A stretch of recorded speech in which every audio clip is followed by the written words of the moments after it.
Okay.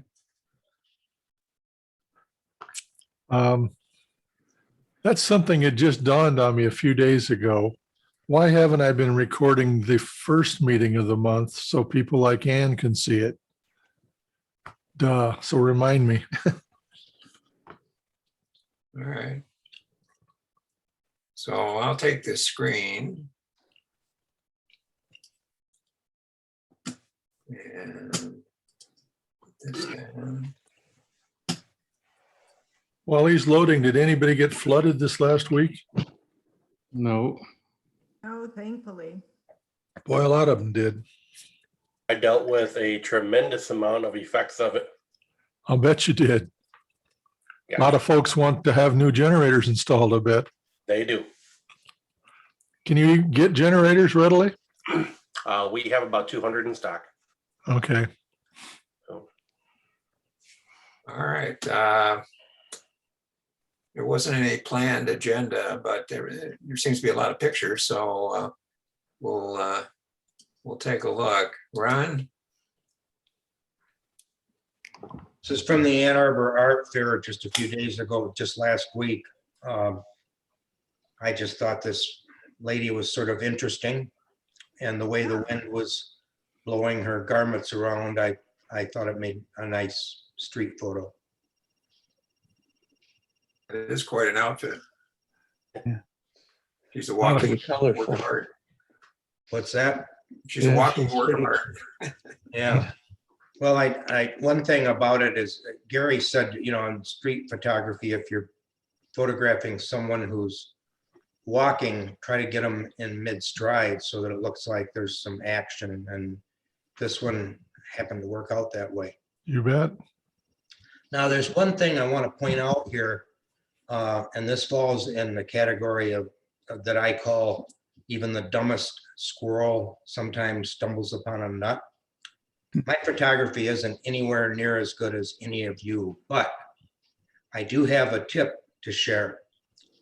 Sometimes, and this is a great image to illustrate it. Sometimes when you want to clean up some of the crap that's around on the street, and you use the spot removal tool in Photoshop,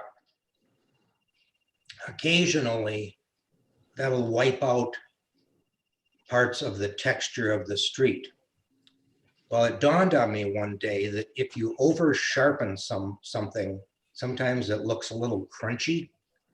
So I learned a little bit ago that when that happens, if I just take the sharpening tool and go over and over and over that area where I've removed the junk, it brings, apparently at least, it brings some of the texture back.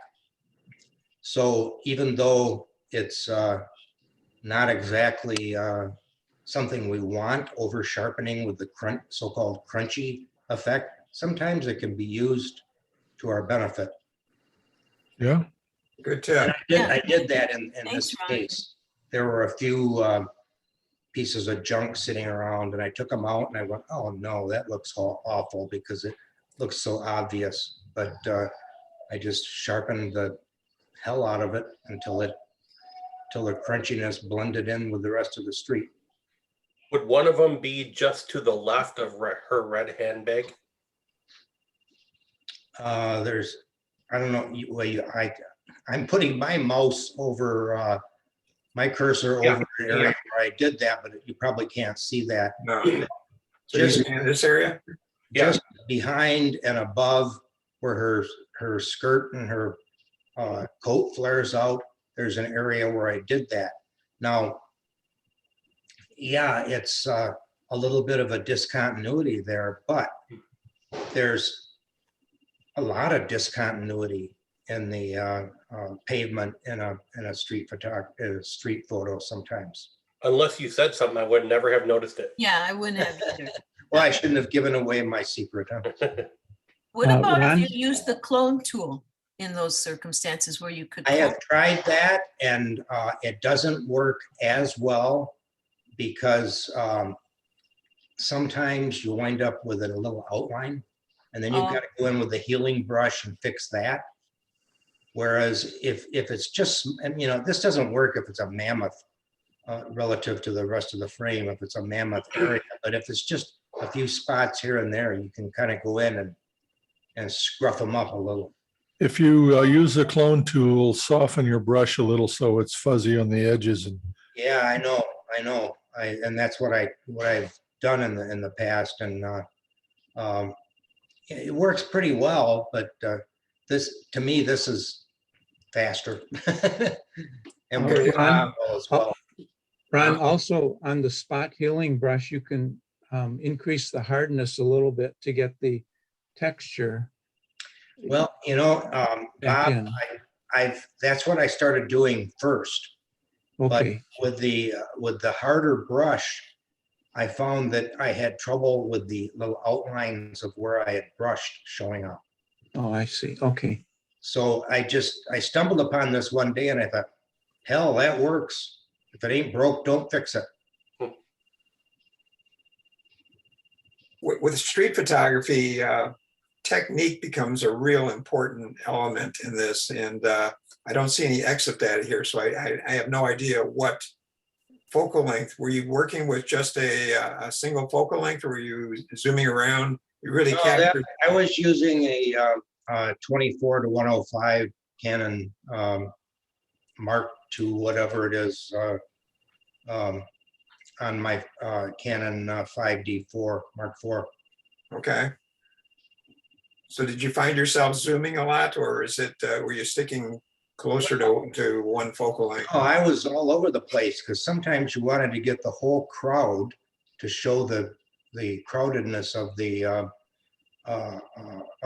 street, scene. Other times I wanted to zoom in, and I found, for my taste, and this is a very subjective thing, I like the zoomed in stuff better, but there are times when you want that 24 millimeter end of it to kind of catch the whole scene. This one I cropped in a little bit because I wanted to emphasize her as the subject. And I also used the blur tool I didn't want to go crazy on it because it would look really fake, but I did all these people in the background, the people around the blue tent, the guy in the green shirt and the guy in the green hat walking away. I did go in and blur those a little bit. I think I was shooting at about f11. So this time, and you never know what you're going to see, when you're walking around in a situation like that. I had my aperture set at f11, and it was like, ooh, this is a little too sharp because I don't want all those people to be the emphasis. So I probably could have blurred it a bit more, but I did blur it some. did you try any crops with her not in the middle, but on the thirds? Like chop off some of the right or chop off some of the left? I did. I really wanted her to be a little more to the right. She's off center a little bit, but not as much as I would have preferred. But what I found in playing around with the crops was that every time I tried to make it the way I wanted it to come out, I had someone in the background that was chopped off. And that seemed to be, to me, more distracting than leaving it as is. Okay, good. Yeah, I see what he's saying. Like the guy in the dark green shirt, if you step back just for a second, guy in the dark green shirt to the right of the guy with the light green hat. I tried cropping him in, and I couldn't get rid of him without then complete, if I got rid of him completely, then I was chopping off some of the guy with the light green hat, and that became sort of conspicuous. I thought, well, okay, it's not the composition, not the ideal composition, but sometimes street photography isn't. And I thought, you pay your money and you take your choice, and I chose this. One of the things I look for when I do street photography in color is patterns in color. And here I see there's green, green, green, and green, which forms, almost like a collection. And there's some pink here and pink here, but that's Wow. kind of I remote. see yellow, Yeah, there's the yellow here, the hat. the hat, right? Dress, So- and the lines. There again, I wish there wasn't quite so much green in the background because I wanted her to stand out more, but sometimes with street photography is what you see is what you get.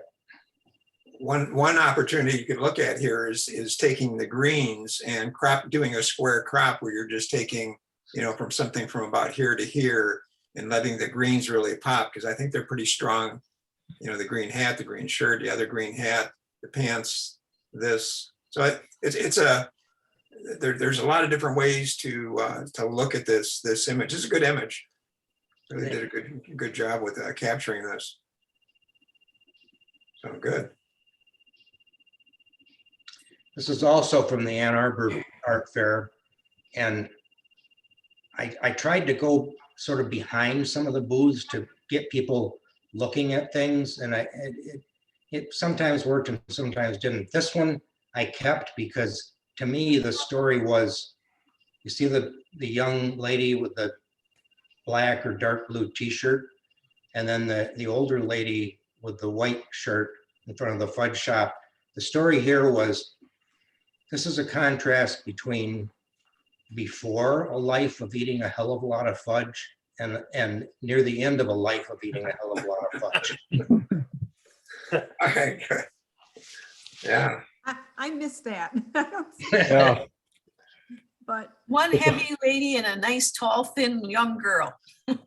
Well, I mean, she just happened to be there and I thought she was pleasant looking. I'd have just zoomed in on the fudge. It looks pretty good. It does. I'll tell you. And when I was shooting that, I thought, God, I'm getting hungry watching it.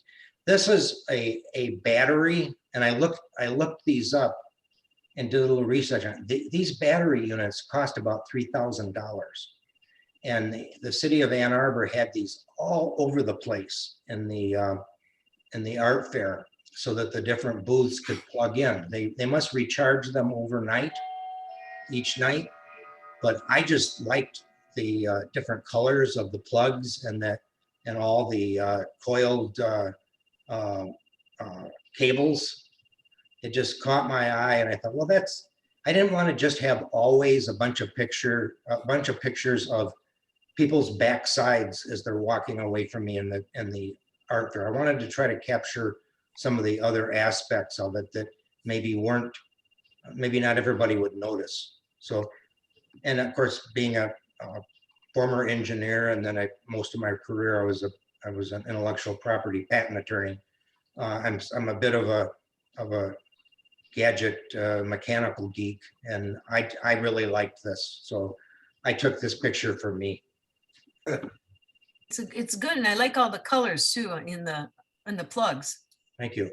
Now this fella's name, his stage name is Josh Romeo, and I went on a meetup in, I think, fall of either 14 or 15 with a fellow out of Chelsea who ran a meetup group, and then a couple of years later he unfortunately passed away from a brain tumor. I'm drawing a blank on the guy's name. Great guy, I can picture him. He was really a nice guy. Anyway, he led this meetup, and we started off with this acrobat whose stage name is Josh Romeo. We started off photographing him in Graffiti Alley, doing the most incredible stuff. This guy, by the way, had already applied for and made the cut for Cirque du Soleil. He just hadn't been cast in a production yet. And if you go to the next frame, it shows what happens after this. Now, I showed a female photography friend of mine a close-up sort of portrait shot of Josh when he was still in Graffiti Alley, and he was getting sort of warmed up, so he took his shirt off, and he looks a little bit like a younger Daniel Craig, only instead of having a 6-pack, he has an 8-pack. And her reaction was, dang. So this kid was really something. Now this is 4th of July. This is the next series of pictures is all people text reading. 4th of July, I thought this was sort of an interesting character reading this text. And the next one is a lady the same day reading her text. So that's text reading in Ann Arbor. The next one is text reading in Depot Town in Ypsilanti. This young lady was reading her text while she was waiting outside of the CBD store to open up. The next is text reading in Northville. And the last one is more traditional text reading, also in Northville. That's not. Good series, good series. I like Yeah. it. I like the topic of, Yeah. Steve McCurry did a book. Steve McCurry is the guy that did the Afghan Girl. He's done a lot of other stuff, but he did a book on books and people just sitting down reading books. And it's like 100 pages of just people in different places, like this guy just reading books. And it's a really interesting thing. So the texting is it's a good topic. Well Okay, that's done. all I have. As a series, it makes it more interesting that way. Yes. Yeah. Let me go back. Bob, Okay, I took out my infrared camera a couple weeks ago, and I thought, and went to Greenfield Village. So these are images from that day, and on the camera that I have, I shoot in RAW, and it has a reddish cast to the RAW image. And I take that into Camera Raw, adjust the white balance, and then turn it into a black and white photo, and adjust the sliders from there. So this is the conversion of that other photo. Bob, I really like both of these, and what it brings to mind is that could be the dust jacket photo for the Handmaiden's Tale book. Oh, Right. yeah, that's right. That's right.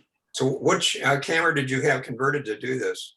Well, it's a camera I bought from Bob Radcliffe, and it's, where is it? I wrote it down.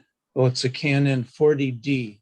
It's an older model camera, and it's only 10 megapixels. Doing a hell of a And, job. but when you shoot and have it converted to infrared, like Bob did with the camera, you lose about 1/3 of your pixels. So really, it's basically a 7 or 8 megapixel camera now that it's infrared. What's the advantage of shooting with an infrared camera versus just using an infrared? Well, a couple things. One thing, you can't see the infrared rays with your eyes. It's the infrared is below our visible, Right. what we can see. But when you shoot, all the green, the grass, the leaves, on a bright sunny day, turns white. And then also the sky, not in this case, but the sky and water become darker. And I'm sorry. you can't see it in this photo, but there's others where in the sky, there's more definition between the light and the dark clouds. As in this one here. Nice. I really like the definition in the clouds. Yeah, it really brings it out, with a little adjustment here and there. And great leading line, obviously, but that Yeah. really works for me. Yeah, thank you. This is the same photo as the other one. And this one here, I went into the neural filter and did a colorize on it. And this is the way it came out.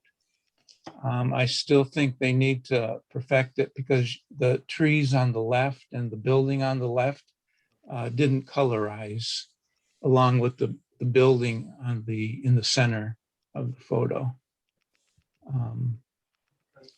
So, the colorize works with black and white photos. I haven't tried it much on other photos, but I just wanted to show you how it turned out for this photo here. Is that in Photoshop or Lightroom? You did that? It's in Photoshop, filters. Is it Neural Yes. filter? And then once you get in there, there's a button you click for colorize. And it'll just take a second and it'll bring the color back in. There are some advanced features in that plugin where you can select areas like this tree and then tell it which color you want to, and it'll go in and start working on those areas. Oh, So if okay. you wanted to finish that, you Mhm. go back to that filter, and I think it would do a pretty good job. Okay, I'll have to look into that. Oh, wow. Oh, nice. Yeah, this is also at Greenfield Village. Some workers in the field. What is that? The Firestone Farm, Yes. I think. Yeah. Yeah, there was 3 guys working the fields that day. And Good. that's the train coming around the corner. That building is red. And the trees are green, but they look kind of whitish, their leaves. Mhm. Is with this infrared. infrared also, Bob? Yes, all these that I have today are infrared. Well, this is And very yeah, nice, this, Bob. yeah, Beautiful. thank Very you. nice.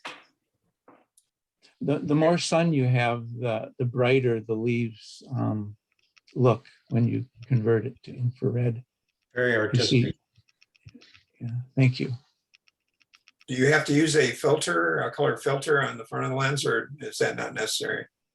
No, it's the infrared filter is built into the camera. Okay. I like this a lot. This is really nice. Thank you.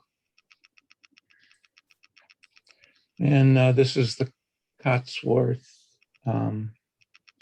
cottage at the village.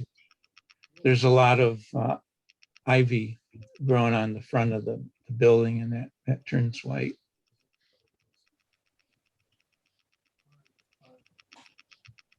And that's one of the outbuildings there also.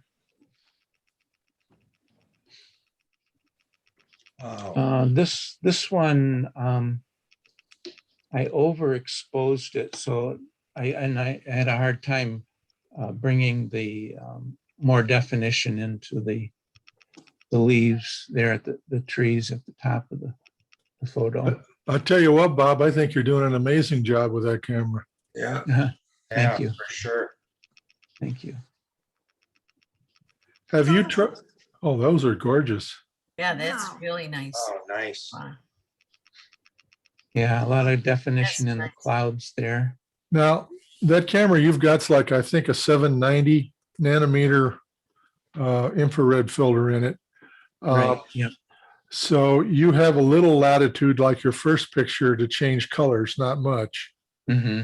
But have you tried any custom, with the camera calibration to create custom presets for your camera using different materials? For example, one might be to take a picture of grass, and another one might be of something yellow, or just do a variety of things and turn those into custom presets in Lightroom or Photoshop, and see if that gives you any more latitude one way or the other. Sometimes you can't. Yeah, sometimes you can't. Well, sometimes you can't get the in the sliders in Lightroom or Photoshop to go far enough left or right. I think it's better now than it used to be. Hmm. These are gorgeous. Yeah, thank you. Now, are you softening this image? Softening, no, I actually sharpened it a bit. As you got really smooth textures, like on the workers' clothes. Hmm. Yeah, that came out pretty good, I thought. This one is a sepia of the previous photo. There you go. That's the one with the false color or the red color. Yeah, the original raw image there. Those Have are you excellent. tried, have you tried, well, okay, on your, I was out talking on a phone call, but the one with the yellow field, Hmm. were you going and playing with the sliders on the colors? No, that was the neural filter. Oh, And then I colorized it once I got into that filter. that's a I hell of a just good clicked- idea. Clicked the button and it brought up these colors. Interesting. Yeah. I keep getting, I need to get mine out and use it. So my question was, is there a big advantage to using an infrared camera over taking an image and putting an infrared filter, like in Lightroom, you can click a button, make it infrared. Yeah, no, there's a huge difference in two fronts. One, the software infrared treatment is kind of faking it with a preset. It's sort of faking colors, whereas it's not really differentiating between those things that are infrared and those that aren't. The other issue is if you put a filter on the front of your camera, and you can do that, most of your cameras have well, let me back up. When you take your lens off and look inside what you think is your sensor, that's not your sensor. That's the filter that blocks out infrared. And what they do when they convert a camera is they remove that, and then they put back a filter layer that's at a particular nanometer level of infrared that you've chosen. So the one that Bob has is the most common, but they go much variation. I think his is like a 740, 750. The one I have now is a 500 and some nanometer. It allows more colors to be in there, and now you can play games with false colors by using the sliders and such. But infrared is weird. It focuses different also. Mhm. So if you're going to convert a camera, convert a mirrorless, because you get rid of a lot of problems. Okay, interesting. But it's something to do with an old camera. Yeah. Those are beautiful. Yeah, thank you.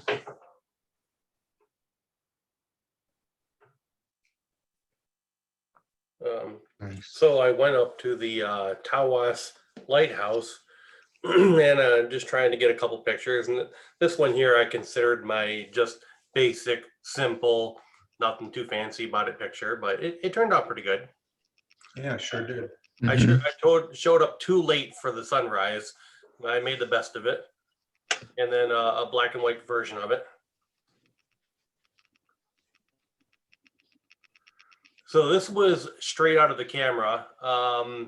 I didn't have time to edit a lot of these last night, and it was called Paint Feature. And I had never seen a filter that did what the camera did. I thought it was different. It was kind of neat. Yeah. Is this a longer exposure? I think that it is.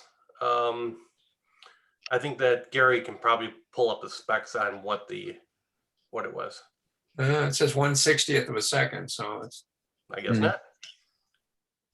It looks a little distorted too. Is that part of the, It was an 11-16 lens. oh, okay. That'll do it.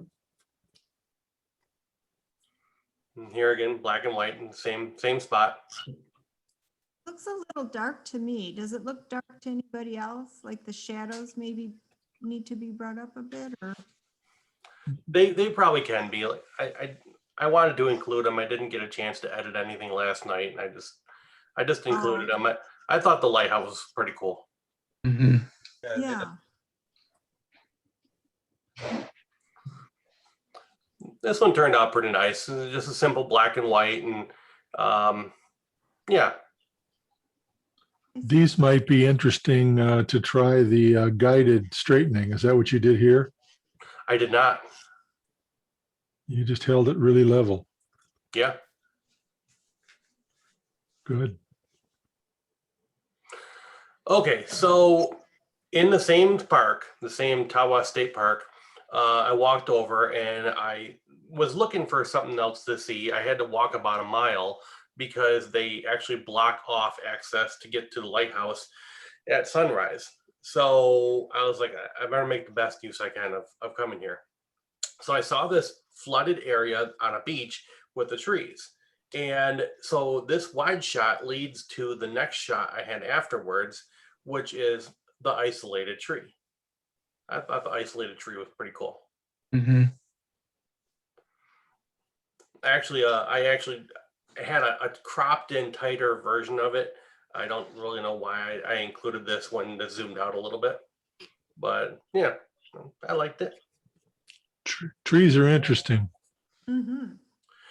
So Ron suggested that Robert Di Tommaso was having a street group last weekend. So I did join him and we went down to Detroit and we went around Campus Martius and a bunch of different places. You're familiar with the alley that goes down behind the buildings? That was pretty cool. A lot of areas I haven't visited before in Detroit. So I got this picture of the ladies taking a selfie and thought it was kind of cool. Nice little street shot. Is that the Park Restaurant behind them? That is. Yeah, I've eaten there. I want to go there. Yeah. It's a little pricey, but it's a good place. So this one here, I did do a filter on. I think it was called turquoise and orange or something like that. It was in Luminar 4, and it just kind of made they called him the lowrider. I was maybe one of a couple people in the group that actually shot off a picture of this guy. He was just riding around, and it just I liked it.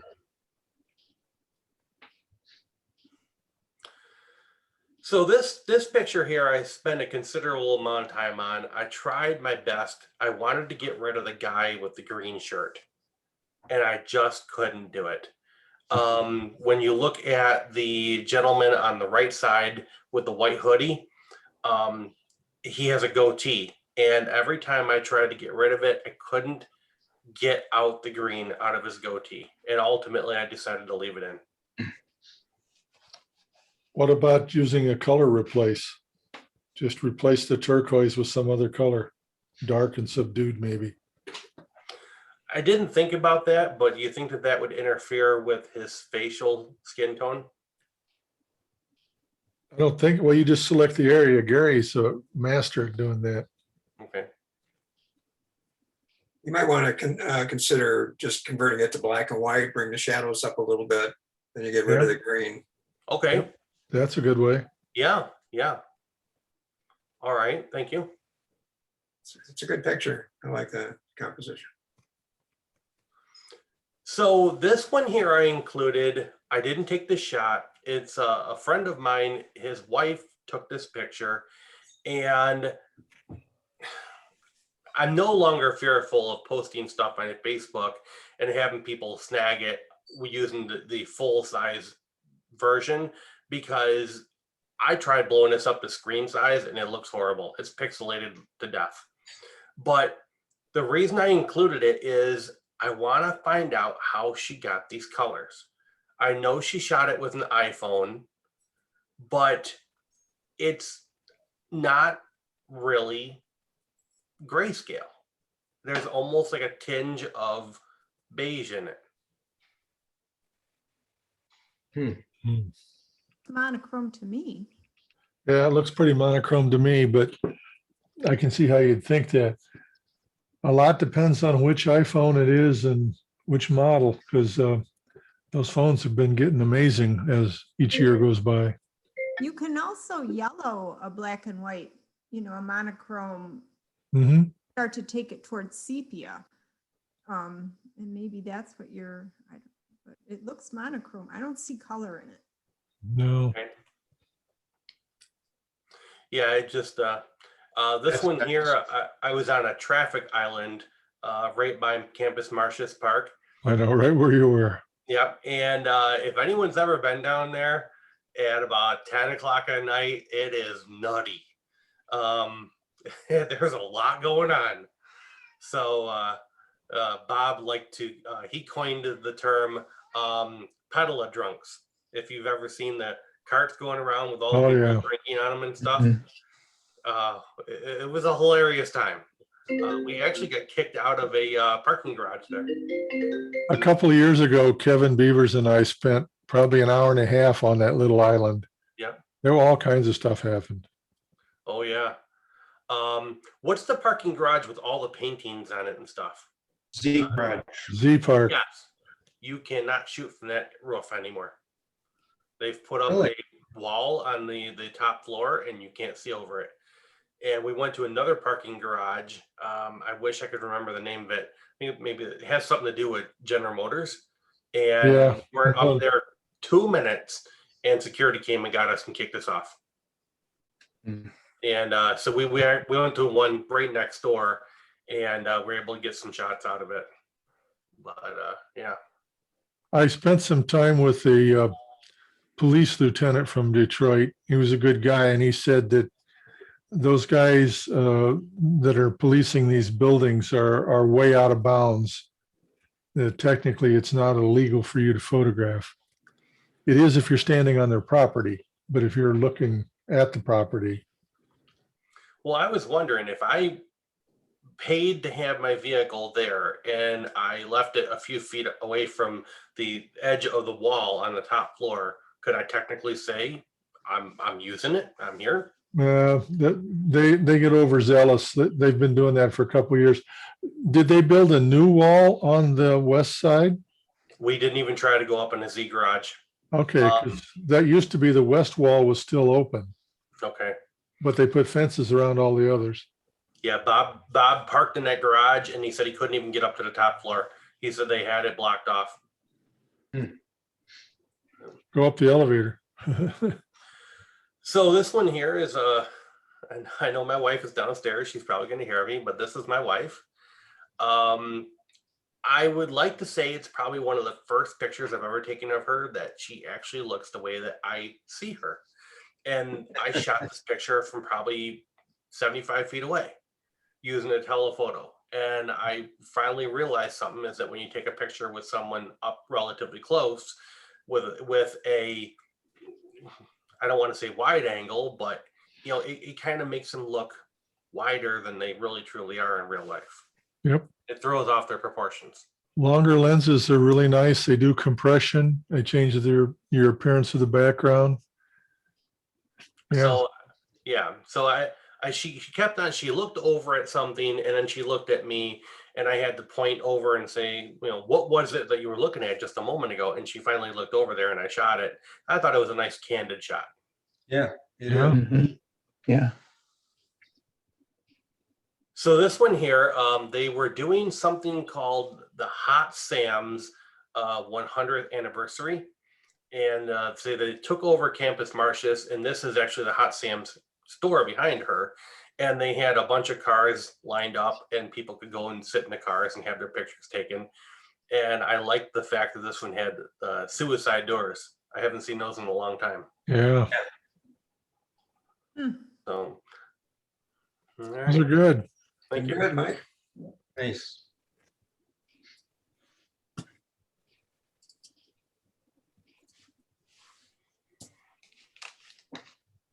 Joseph, you still with us? Yep, I'm here. I know where you took that. Yeah, you were standing right next to me. I haven't picked up a camera since COVID started, so I'm kind of a little rusty.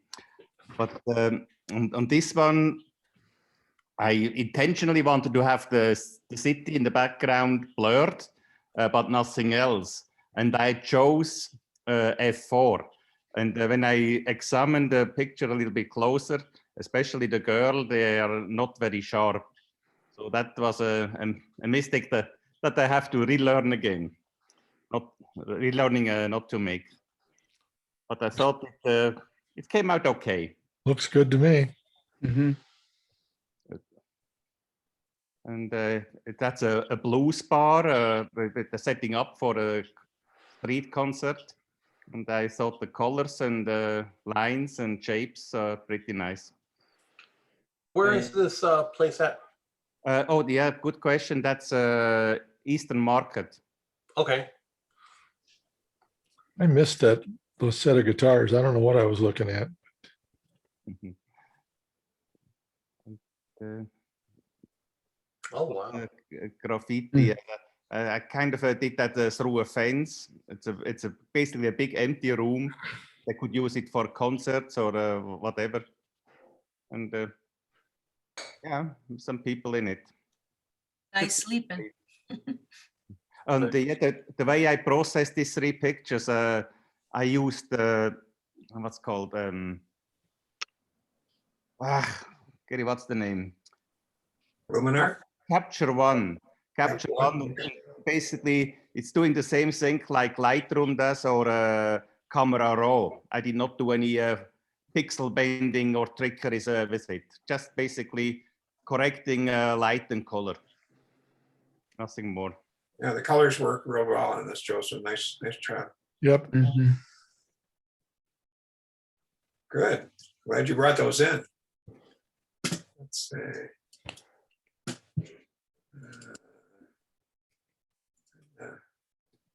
Oh, these look good. Yeah. Well, so we had talked about color toning and cinematic effects, and Gary had said, asked us to find a photographer or someone that we liked to try to kind of emulate. So I found someone by the name of Luke Stackpool. I really don't know a whole lot about him. He's from the UK. But what I do know is it seemed like whenever an image popped up, it would catch my eye, and it was his. So I was very drawn to his color editing, and I actually bought a webinar from him where he goes through the process, and it was interesting, and he definitely has a cinematic style. But I will say at some point, you know, you just realize he just has an eye and sees things that I just don't see, especially when it comes to color. He would make color corrections on his images, and you know, I just don't see it. I don't see that it's pink. I don't see that if I move the slider +2, that it's gonna, you know, fix it. But it, you know, I thought it was a really nice presentation, and I do love his images. He does a wide variety of things, street and as well as landscapes. I have mostly landscapes, so this is me trying to kind of emulate his style a bit, adding nice image. color toning. You did a good job. Thank you. I really struggled with the blue sky, and I actually emailed him, and I was shocked he got back to me so quickly and gave me some feedback on the images. And he said to correct the sky, I just need to place the sliders a little bit more and stuff. But I don't know, I couldn't do it, so I just sort of left them more natural. But I don't know that it goes. You know, there's a feature in Camera Raw that I just discovered. It's probably been there for years, but this might be a good one to, let me take this into Photoshop. And everyone's gonna laugh because they probably know about this. And under select, how many know that there's a select sky? No, I never knew. It just selected the sky for you. Oh. Now you can go into image, adjustments, hue saturation. And you know, you can, Oh, so I thought that's a pretty useful Yeah. tool. I wonder if that's an offshoot of the sky replacement. It might be, because I just saw this on a video and I thought, where have I been? I forget, I totally, you know, I don't remember them announcing this or, you know, people talking about it. It has been in there for years. I don't know. So That's a select nice sky. So you can saturate or desaturate. You can, you know, you can warm it. Yeah, warm it up just a You've little. done it. You've already done it. So he desaturates a lot. Actually, the other thing I really like about his images is he does a lot of things with white skies. And it seems to be such a no-no in club, but I like white skies a lot of times. I feel like they neutralize, you know, they just go with the colors and stuff. Yeah, So, instead of taking away from the landscape or whatever your main yeah, like subject right is. there, I Yeah. just think that looks better to Yeah. me. You know, Sometimes the sky's too busy. right. So I do like that white sky. So Gary, yeah, you nailed that. So that you went into select, you picked sky, and then you went into layer? No, Well, I went into images, Image. adjustments, and then hue saturation. okay. Okay, and then you can play with it. Now you could probably use a selection tool and pick this and all that, but you know, it does a pretty good job. I tried it on a number of different images and it does a really good job of selecting the sky. That looks It's very quick, so. I'm terrible at Gary, that. Gary, there's another, before you leave that, can Okay. you go back to the image link at the top menu? Yep. Image, Okay, yeah, and then go down to, yeah, adjustments, and then match color towards the bottom. And then click on neutralize, that little, yes. Takes the, Wow, that's Going out of smoothed it. out nice. yeah, that was another one. That might have been part of the same video that I watched because yeah. Huh. So when it neutralizes it, Bob, is it just desaturating it? Or is it, No, I it's, still I see think some it's, color. it's bringing, doing a color balance. And it's Yeah, taking right. the Color clarity balance. down too? Is it taking the clarity down a little bit? No, I think it's just to white balance that area. Okay. But yeah, good, I'm glad you brought that up because I had forgotten about that. I wonder what it would look like if you didn't have the sky selected.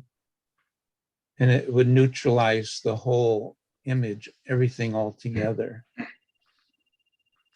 Isn't there a tool that you can apply that will select all the colors in your image and give you a blended version? Trying to think.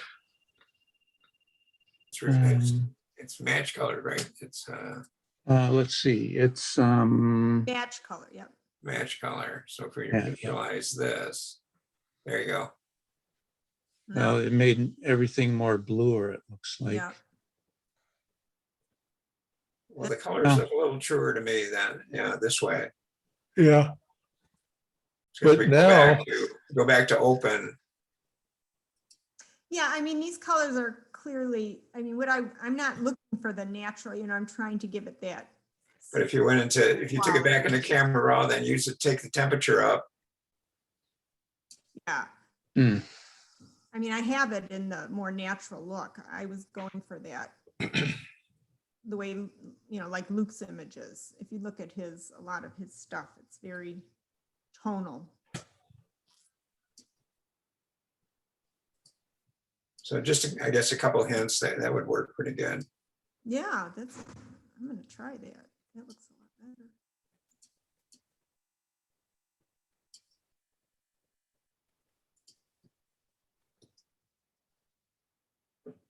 That's it. So the three of them made a nice grouping. I felt like did a pretty good job of creating a grouping. Mhm. Is that Italy? This is Bosnia. Oh, Yeah. Just a close-up of the bridge we had last time. This is standing on the bridge that you had last time, Okay. looking the other way.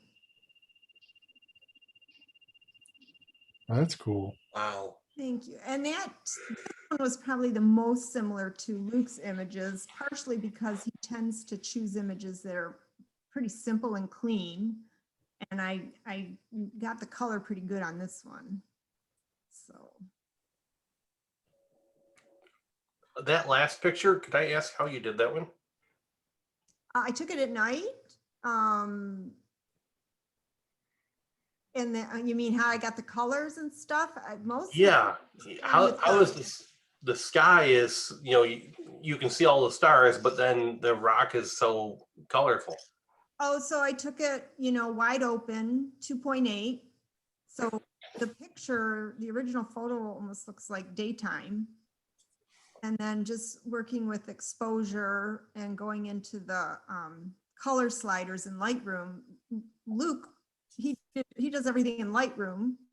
So that was good, 'cause that's what I do. And yeah, using the sliders, I was able to get the color change. Okay. I love this one, Linda. It's beautiful. Thank you, Anne. Yeah. I like that one too. Thank you. Now, did you use his color toning on this one too, Linda? I try to. I mean, I love, so what catches my eye with his images is they tend to be that blues and oranges, but the blue, he has that kind of marine, dark marine blue that I just love it. So that's to me is the key, is trying to get that blue.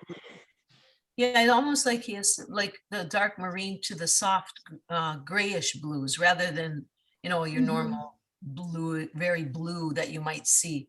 I like Right. that with the soft, the long exposure of the water and then the clarity in the orange rusty highlights in the logs, the Yeah, driftwood.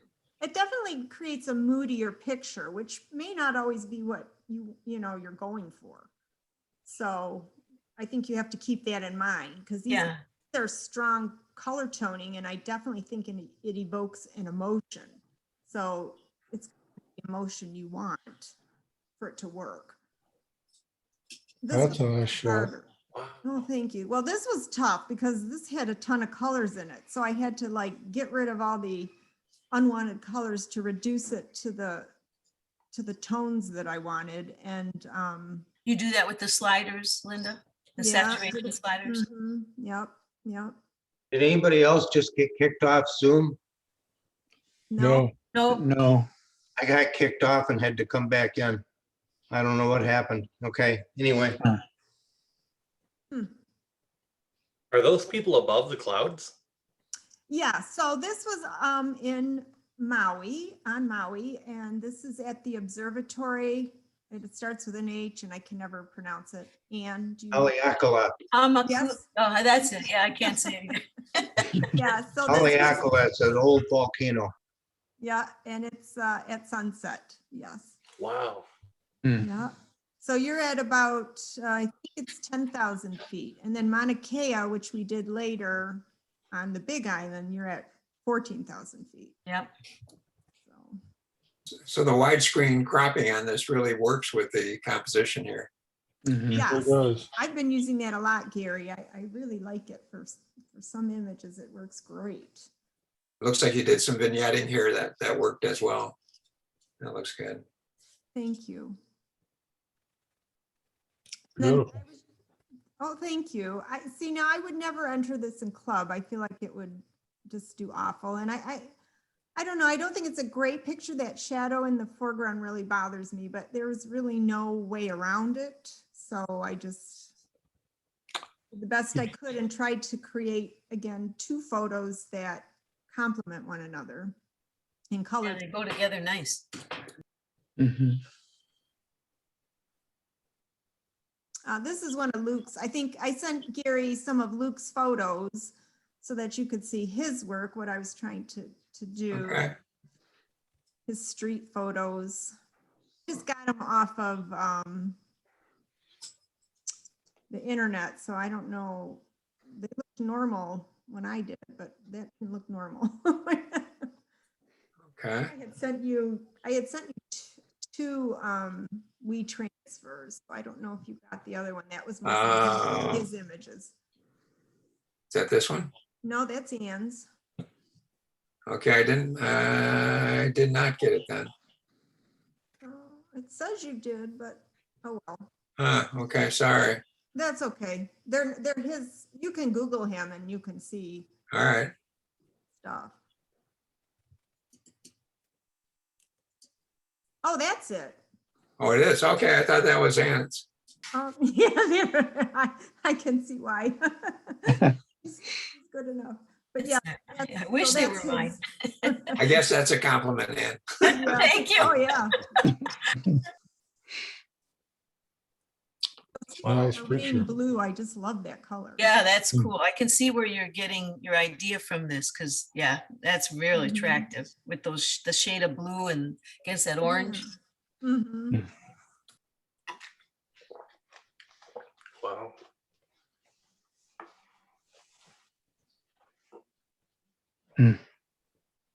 Nice. I like the tone he used on that one. Mm-hmm. Well, it's interesting because one of the first things he does is one of the first things Gary talked about in this group is he decreases clarity. Guys, the Nigel Danson and Mark, they all decrease clarity. You don't want that super tack sharp. Right, just a nice tonal range, how beautiful that can be. Yeah. Yeah. Yeah, wonderful images. All right. So that's what I'm jumping over here. Yep, those are mine. Okay, good. Okay, so I didn't play around a lot with the film colors, the tones. I was getting inspired by looking at the IPA award site. And I find that looking at a lot of photographers' work really can be inspirational. And one of them that I liked a lot was where they took their iceberg pictures, the little iceberg flows, and they isolated that flow from the rest of the surroundings. And so that was my inspiration for this one and a couple of my others. This was taken in Iceland at the glacial lagoon. And I think I've showed you this picture before on Wednesday night, maybe several months ago.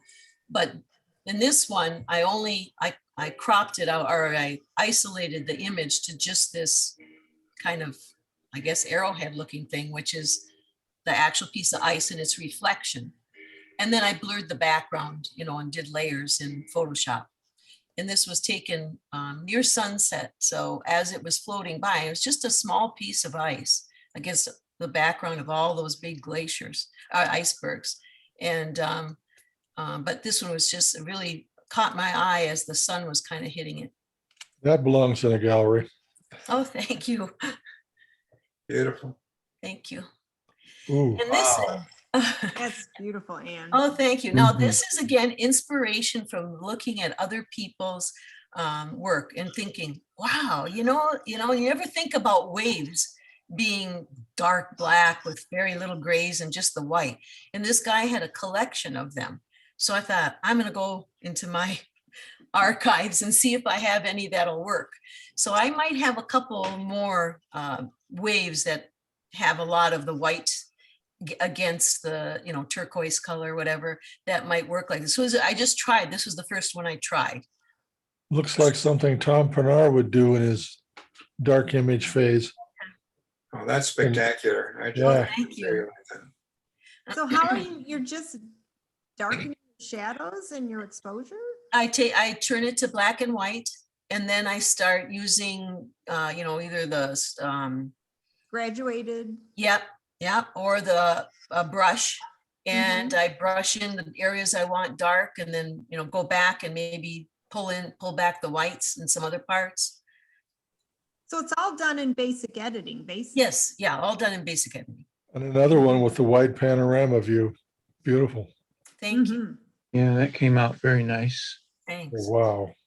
And this again is like, again, just isolating a very small little iceberg, if you even want to call it an iceberg, that was floating by. And of course, I've told you about my wonderful Greenland trip. And the water on many occasions was like glass. So that I basically took the selection tool and just took out the iceberg and its reflection, and then layered it against a plain gray background. So was that hard to do? I don't feel like I could ever get little, Well, I use the select and mask. tool so I can go Yeah. back and then clean it up. And With the- then if I still don't like it, I'll use the clone tool. Because with this gray background, I was able, once I merge it, I could use the clone tool and kind of Yep. basically make it the way I wanted it, if there Yep. was something not quite right. Mm-hmm. Same thing here. Hmm. And you know, you wouldn't think just a little iceberg, but you know, it's also beautiful. Of course, it's something we don't see around here. So it's just amazing to see. And I found that the beauty in the small ones was just as nice, maybe not as awesome or awe-inspiring as the big ones, but they were so pretty as they were reflected in the, you know, the nice smooth water. Mm-hmm. And again, this is just a picture of one of the icebergs, and I wanted to show the drama of the sun that it was coming through. And it began dark anyway, because this is against a brown mountain. So it was at the time of day where the sun was coming through, but it was not highlighting the mountain. So the mountain was very dark. So I basically didn't have to do too much to the background, and then, you know, just darkened the foreground and did a little dodge and burning to bring out the highlights of how the sun was hitting the iceberg. And that's Diamond Beach. It's And, stunning. oh, thank you. It was blue hour. So my original picture has a lot of blue in the sky, and you know, it's much more blue. But to dramatize it and bring your eye more to those crystal and blue colored pieces of ice along the shoreline, I made it more moody. So actually, I believe this is 2 pictures that I did.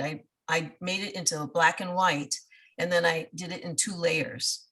And so that's how I got this kind of look. Is this the one you sent me in for the office?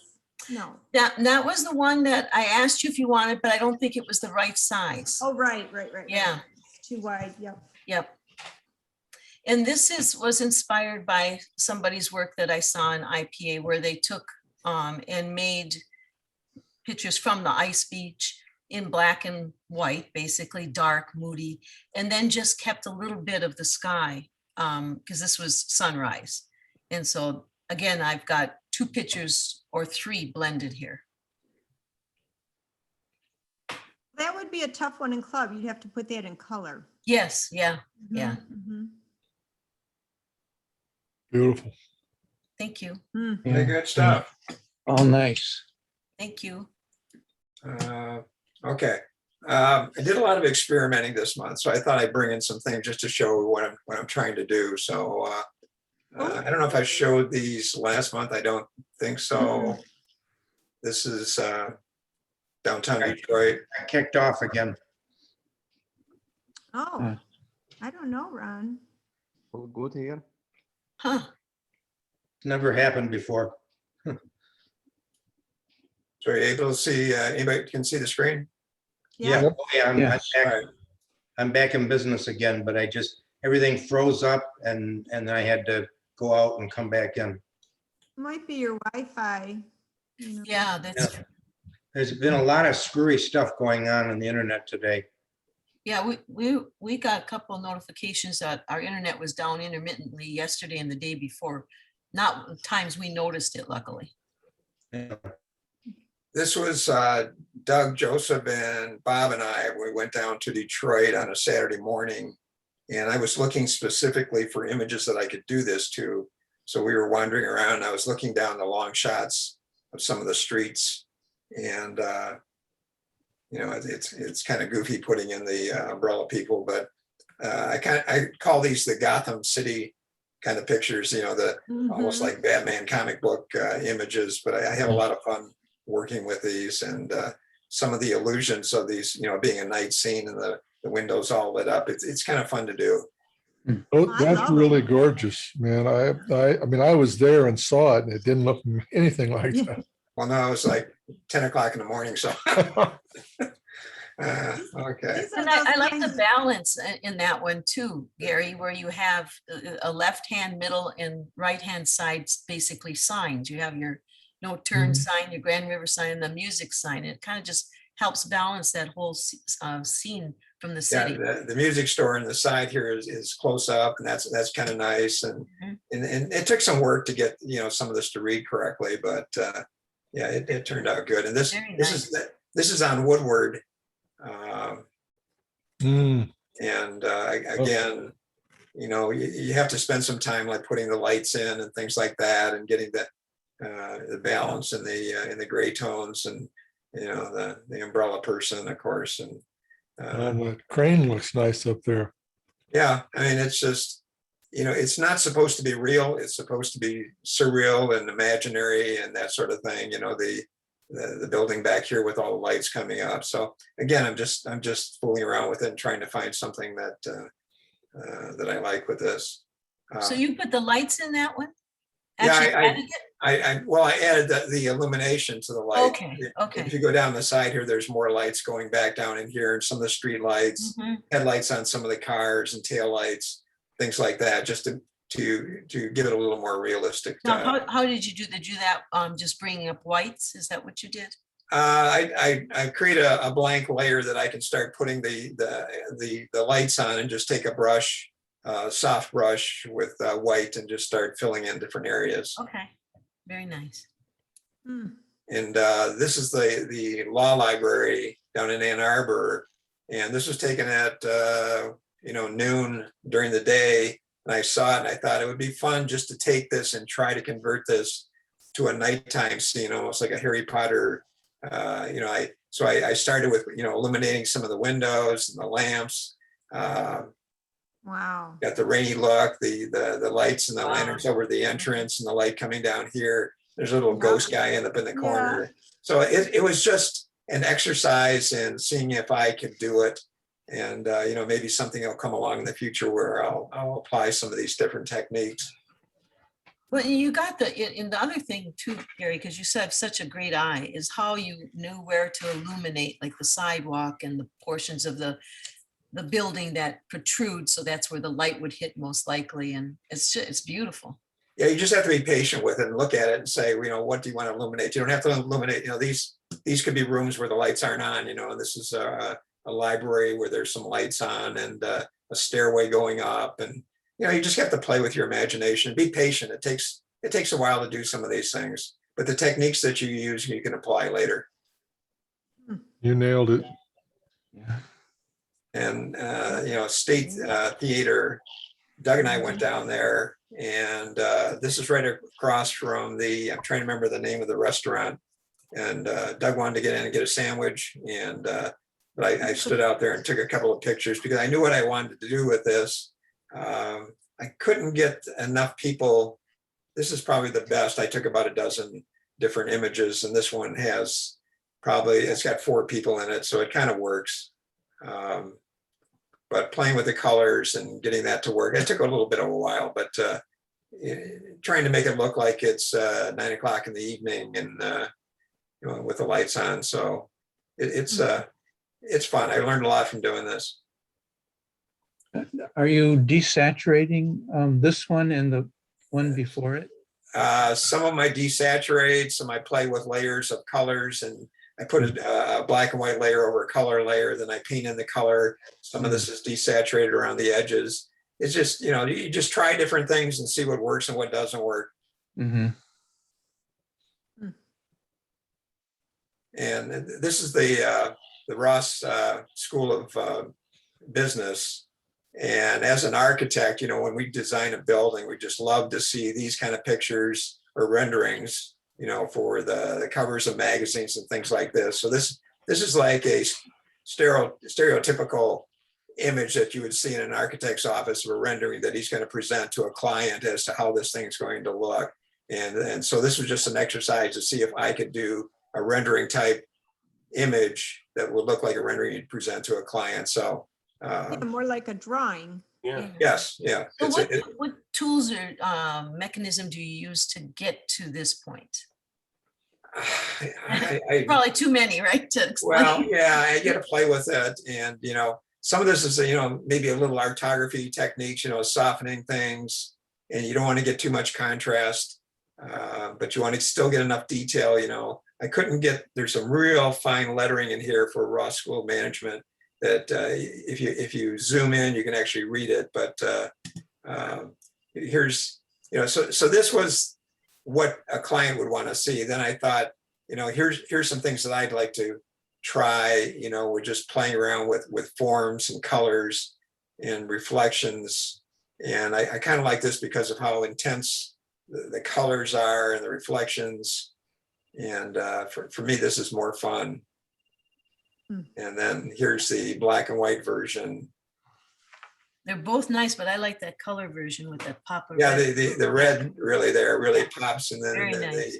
the blues and the yellows. So yeah, that the color's fun. And I shot this in medium format, so you can really stretch the image when you do that. There's a lot of things you can do with it to make it more intense. I like the black and white, but the girl does look stuck there. Yeah, I A just little too black and no shadow. yeah. So this is probably the one I like. I like both. Then we went out, Doug and I went out to Kensington, and he said, I gotta show you this tree. And I said, okay. So we pulled over by the side of the road, and there's a big embankment on the left-hand side. He says, follow me. And I got my shorts on. We have to go through these 4-foot high weeds and all this stuff. And we get back and go over the hill, and here's this tree sitting out in the middle of the field, and it's just beautiful. And No ticks? You came out with no ticks? I only got a couple. Okay. But yeah, I mean, the you know, the way the shadows, you know, hit underneath the tree and the slope, and so there's a lot of nice things about the image, you know. And of course I added a few little birds in the background, but so that was, I just played around with that. Another thing I want to do is look for buildings where I can get into the corners where there's some glass and I can get some kind of reflections. And I'm gonna, you know, this is just an idea of what I want to do, not necessarily a finished product, but you know, if you get in tight to the corners and you have buildings with a lot of glass, you can get some real interesting things going on here. So I'm gonna try to go out and find some more. If anybody has any suggestions about buildings in the area that might fall into that category. I think this is Ross, the Ross Yeah. School It is. in Ann Arbor. It is. And let's see, did I do? Oh, so this is down at Eastern Market. And of course, it's a double exposure, but I was trying to find two images, and it's really hard when you're going back and trying to pick two images that work together. And I searched, I had about 50 or 60 pictures from that morning down at Eastern Market.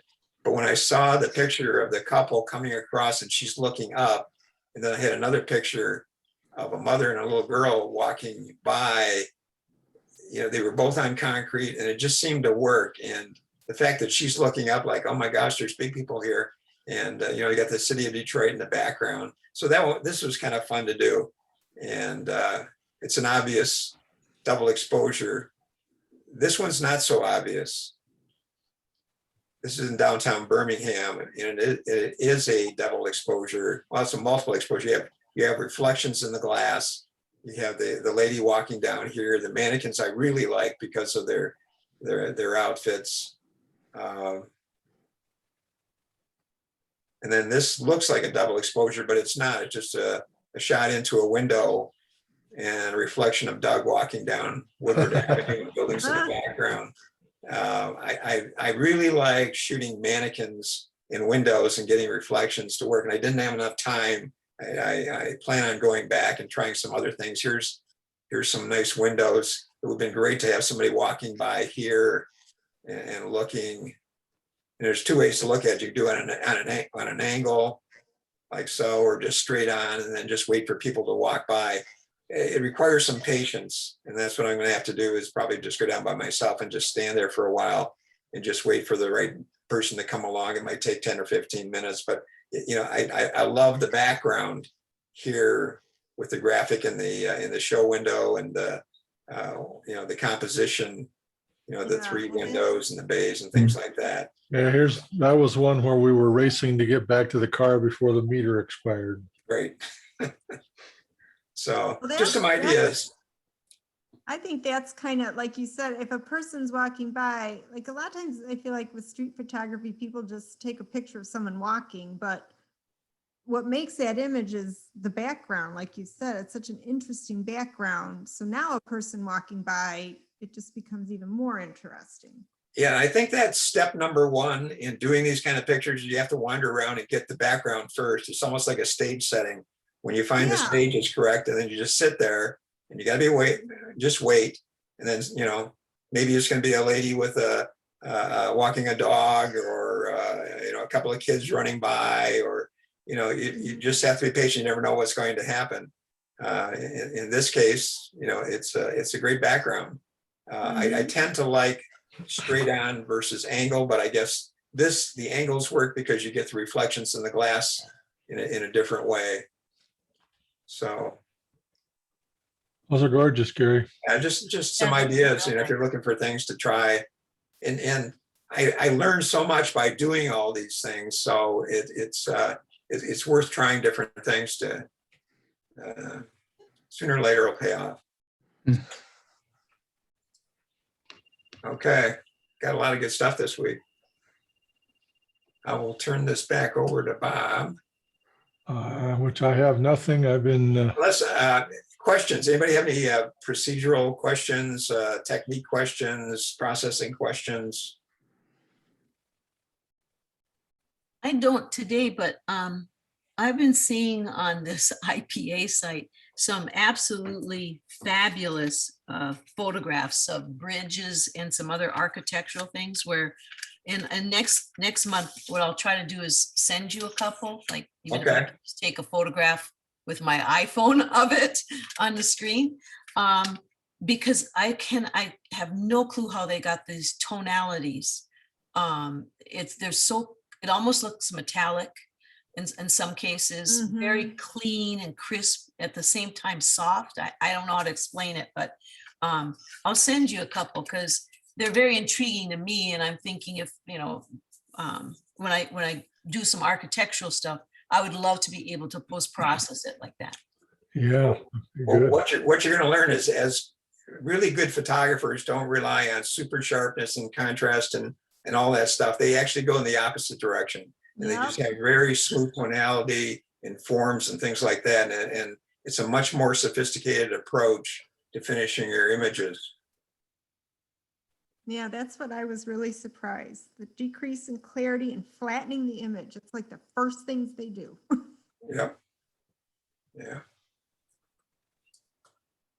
Mike, I got to ask you a question about your work.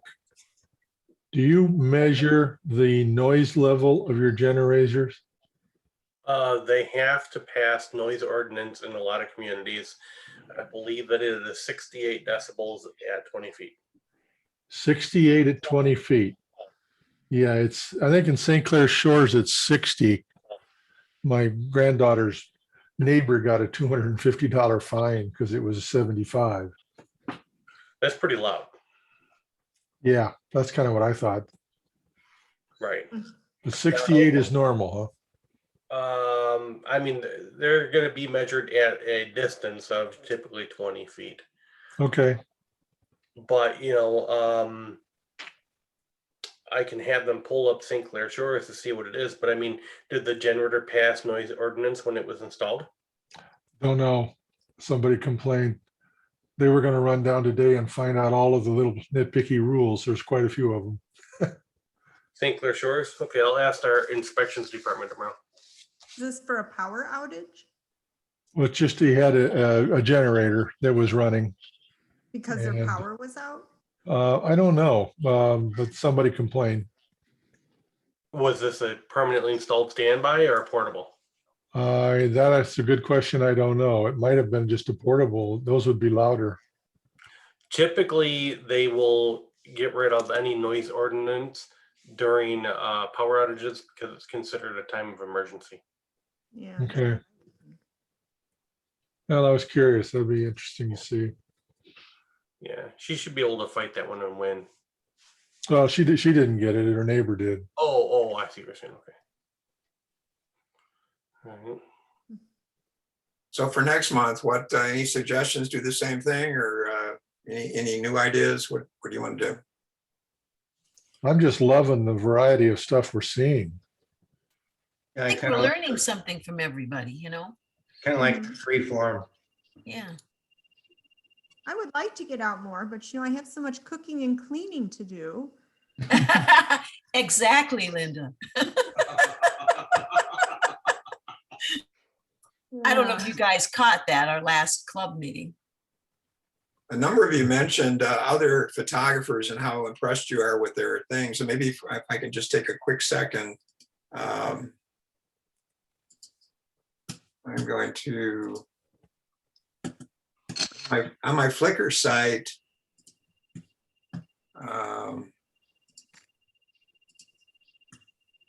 I don't necessarily follow individual photographers, but when I find somebody that I like, I hit it as a favorite. And these are some of the photographers that I've found that I really like their style. I mean, this guy, I mean, wow, that's all. I Wow, mean, yeah, that's awesome. and then you go to Wow. their website, and you can see, it's not just one shot in the dark. They know what they're doing, and this guy is incredible. Yeah, that caught my eye. Yeah, wow. I mean, he does these scenes Mm. where they're all set up. They're like, Wow. I don't know how they do all that, but or he does it, but just incredible. I think you've hit on my problem. I don't know what I'm doing. Well, They're putting some real effort in these. Yeah, that's serious stuff. Yeah, that's real staging and probably pulling in actors and everything. It takes them a week to Yeah. get one photo. Yeah. just the stylization that I like, and I wonder, how do they do that? Here's someone with a train station Wow. that's set up, just It's amazing. wonderful stuff. So I'm constantly searching, and then I try to save. Beautiful. The Chrysler Building in New York. I mean, that's Oh, just look at- absolutely stunning. And look how flat that is. That's a very flat photo. Mhm. This looks like a graphic art. I even have Bob in there. But there's just so many great ideas, and it's not copying, it's just getting inspired. And if you don't do this all the Yeah. time, you just lose your edge. And Yeah, Yeah, that's good. kind of what I've been finding myself doing, Gary, is some of these sites, whether it's an award or contest site where they've had previous winners, or just looking at other, like these sites here, Flickr, and going through and seeing, what inspires me. Like, there's so many creative ideas out there, and how they're post-process. And like you said, I don't think it's copying, but it's opening up your mind to other alternatives in the way we normally do something. yeah, I want to study their techniques and the colors they use, and just look at their equipment, and f-stops to time exposures and things like that. It's just so I spent a lot of time,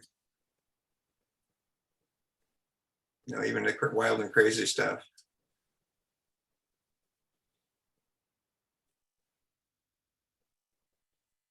Some of it's good, some of it's bad.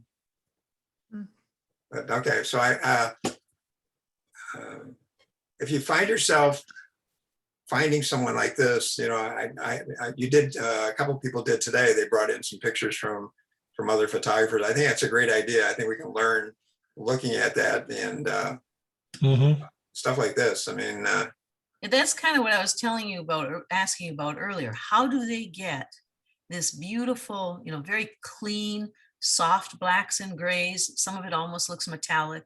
How do you take and post-process that into your picture? there's a lot of books written about this, and Is there? ebooks, and videos and courses that you can take. Bob, what's the name of the lady that does, Juliana, yeah. Juliana Gasparadou. She Yeah, does a lot of there's, that. there's a whole slew of great photographers out there. There's probably 50 to 100 that are doing this kind of quality work. And what would you call this word? If I wanted to, Google it, what would I call it? Find something. Maybe urban landscape, architectural, Okay. long exposure architecture. I mean, there's so many things, and it's almost like my Gotham pictures where they look so surreal that you can't imagine that it is real. That it's got to be something different. How are they going to an alternate kind of reality to create these kind of, and they are illusions. I mean, if you're standing there, the scene is not going to look like this. This is created. This is not captured. So there's a lot of work in this. There's hours and hours and hours. It's a piece of art. It really is. Sure. Yeah. And I'm sure if you go to this person's website, here, look at, oh my gosh. But look, they've tried other things too. Yeah. I mean, they're all, and that's probably how they've learned and developed and grown is by, just trying different things, different techniques. They can go from Oh, something wow. like this, That's gorgeous. and this is the same person that's doing this. Right. I find some of it, like with the gentleman I studied, I just don't know how he see like the colors, like how they see it. I don't Or like in Juliana Gasparadou's standpoint, her stuff is mostly black and white. And she spends up to a month on an image. Oh my gosh. And I think part of it is they have to leave it alone for a few days and then come back to it. But if you look her up, there are some other partners that she works with that do great things. I think the mistake we make is just assuming that it's easy and these guys are super talented and just taking the pictures that are coming out. It's 90% hard work to do these things. This is not easy. Mm-hmm. And you have to really spend your time and put in your time, developing these techniques. Well, I think for me too, I've been finding I want to share my photos like in different places because it gets Oh, frustrating when you do something like this and you spend all this time on it and you submit it to club and it scores really low and you don't know. It's like, did I really miss the mark or are they just not seeing? the latter. I personally have been getting really frustrated by it and I got to say that the last thing you should be doing is critiquing your work based on what you think the club thinks of your work. okay. There's no relationship between what the club thinks of your work and if you like it, that's all that matters. Well, right. But it's helpful as you're developing these things to get some kind of feedback or feel how it's being received. So like I said, for me, I just tried to find other avenues where I can get that, so like second opinions and third, 'cause, Most of the people in the club, however good they are in their respective area, don't do what we've been doing here and go out and study a lot of different things.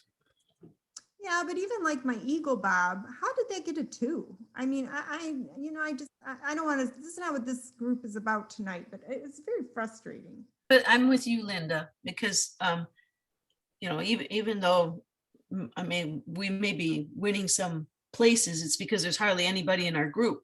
So I look at the scores and then sometimes I wonder too, The scores are a mess. yeah, I look and I think, boy, was my image really that bad? And, No. Right. It was not. Yeah. It's the judging. I've noticed that in the old scheme of things, we used to say we should have a minimum of 2 or 3 27s in an evening. And what I'm finding is people are reluctant to even give the equivalent of a 4 or a 5. They're scoring things. I mean, if you go back to what our old set of rules were, that in our case, a 3 would be a solid image. Right, Okay, and yet you're seeing awfully good images coming in the 2s. right. Yeah, that's somebody's got a burr up their saddle or what, I don't know. It's frustrating. There's a famous photographer that said, comparison is the death of joy, which means that if you worry about what others think, all the joy goes out of your art form. You know, you just can't let that happen. I mean, It is it's like me playing around with bugs. I'm not even sure I can legitimately submit any of them, even though Right. it's real right, nature. Right, and they're really cool photos that I really enjoy seeing. Yes. So, and you know, these creative photos, I think it's tough, yeah. Part of it is they get hung up on rules, and then they get hung up on organizations like the PSA or the PPA. And there's too damn many rules. Well, that's why it's nice to find other avenues to share your images with. Yes, and I follow a photographer by the name of Simon Baxter. He's another UK person. I seem to follow almost all UK photographers. But anyway, he had a YouTube session all about, should I put my photos in a competition? He basically told you if it's going to hurt your feelings, no. But that's the only way you learn, you know. And so it's not just the club competitions, but you know, like other competitions. It may, you know, photo may not do well, but maybe you'll learn from being in the competition, seeing some of the things that the other people Mhm. like. And Right. like you said, you put in what you like, because otherwise you'll never enjoy photography if you just do everything for someone else. So he had a Yep. real good YouTube session all about that. I agree. I think what we're doing here is excellent. I need somebody to test this for me. Linda, you're interested in this picture. Yeah, Go to my Flickr site and you see this arrow here? yes, Click on that and it tells you the sizes that are available for download. Go with the original. Yeah, download the original. I think I put in the settings that it's open to everyone. I have no worries about anybody downloading my pictures and printing them, or I'm not worried about that. So anybody that Here's- wants to take any of my pictures and print them and put them up, that's fine with me. So I can just do it that way, just click on. try it and see. If you have a problem, let me know. I may have to change a setting or something like that. But every picture that I have on here is at full size and it's downloadable. So if anybody's interested, just, you know, go for it. I'm flattered that. you like my Awfully picture. generous of you, Gary. I mean, So, these are definitely, to me, works of art. Yeah, they are. Well, it's been a good meeting. Yes. Mickey, Always that too learn much. something. Always learn something. Yep. Mickey, you gotta start bringing some pictures. I need to. I gotta figure out how they're getting them to you. What kind of, Oh, what did we use, Bob? We transfer. We transfer. okay, I'll figure it out. We'll get something here maybe by next. Okay. You're close enough. You can carry them over to Gary. Okay, Yeah. All right. Well, we'll call it a night and I'll try and post the results here. May not be for a day or two. Okay. Okay. Thanks, All right. everybody. Thanks, guys. Thank you. Everybody. See you later. Bye. Bye-bye.